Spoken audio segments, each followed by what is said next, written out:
bonsoir. Pourriez-vous nous dire en quelques mots pourquoi vous aimez tant le Québec? J'ai eu la chance de découvrir le Québec lorsque j'avais 24 ans, 25 ans, où je suis arrivé dans les Laurentides pour y travailler. Et j'ai tout de suite été frappé par la gentillesse de la population, par la qualité de l'accueil, par la chaleur humaine qui contrastait avec la rigueur et la rudesse des hivers, qui étaient encore, je crois, plus violents il y a de cela maintenant bientôt 30 ans qu'ils ne le sont aujourd'hui. Mais j'ai tout de suite été très touché par cette population francophile et qui est culturellement extrêmement imprégnée de culture française, tout en ayant sa propre identité culturelle, bien sûr. Voilà, par la générosité, la gentillesse, la chaleur, cette envie de partage, et peut-être, comment dire, cette accessibilité immédiate à laquelle je n'étais pas habitué, arrivant de Paris, où la vie est quand même... les rapports sociaux sont plus hiérarchisés, plus tendus et moins accessibles.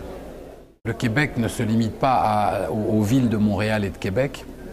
À l'occasion des salons du livre, des gens viennent de régions très lointaines, font parfois 5-6 heures de route. Et il est vrai que dans ces régions éloignées de la turbulence des grandes villes, la lecture reste une source de divertissement et de culture assez dominante.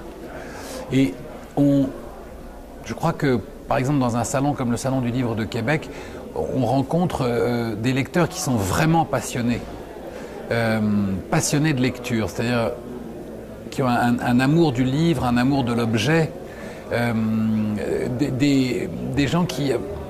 Je peux me tromper parce que je n'ai aucune information chiffrée qui me le confirme, mais j'ai l'impression qu'il y a plus de gens ici qui continuent à constituer des bibliothèques. Le livre fait vraiment partie de leur quotidien. Et en cela, c'est très touchant. Mais humainement parlant, dans le rapport du lecteur à l'histoire, aux personnages, aux livres en général, qu'il s'agisse des miens ou ceux de mes nombreux confrères auteurs, je crois que la relation est la même. Et je dois vous dire que, ayant la chance de voyager dans le monde et d'aller dans des salons du livre, aussi bien en Argentine, au Liban, j'ai toujours été frappé par cet aspect assez universel de la lecture et de la littérature. Que je sois au Vietnam, en Russie, le rapport affectif du lecteur au livre est en fait extrêmement ressemblant d'un pays à un autre. Alors, mon premier conseil serait de bien se couvrir, car les hivers sont vraiment rudes et incomparables avec tout ce qu'ils ont pu connaître en France. Et j'insiste parce que les hivers sont non seulement rudes, mais ils sont très longs. Et c'est quelque chose auquel il faut se préparer moralement, car je connais un certain nombre de personnes, de Français, qui sont venus s'installer au Québec. Alors la première année, il y a cet émerveillement de ces hivers gigantesques. Et puis les années suivantes, il faut quand même être capable de s'acclimater à ces périodes de longue hibernation. Alors, une fois ces conditions pratiques et météorologiques, je crois que je donnerais le même conseil qu'à tout Français qui s'installe dans un pays étranger.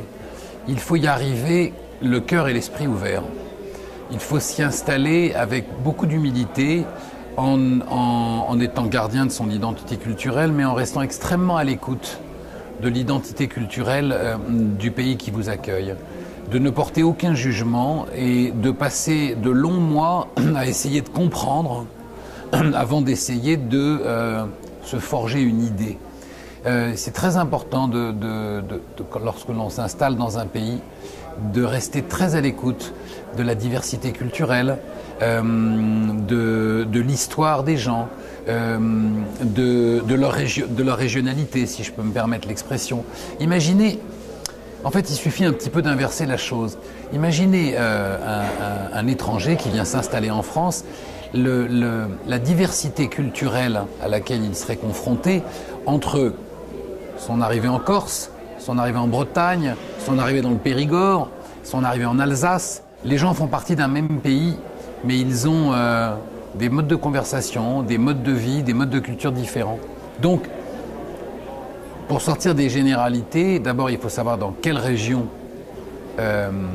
du Québec les Français viennent s'installer, comprendre ce que parfois la presse française oublie, qu'il y a le Québec et la ville de Québec, et ce n'est pas la même chose, qu'il y a des petites rivalités entre régions, comme dans bien des pays, mais que le Québec reste avant tout une merveilleuse terre d'accueil, une population très généreuse, civilisée, courtoise, et que, je dirais, profitant de cette facilité que nous avons, nous Français, de parler la même langue, il faut vraiment s'ouvrir à la culture du Québec et ne surtout pas arriver avec une once de suffisance, je dirais, d'une supériorité française, vous voyez, ou de culture française, parce que nous sommes la langue mère. La culture du Québec et des Québécois va bien au-delà de cela. Je vous en prie.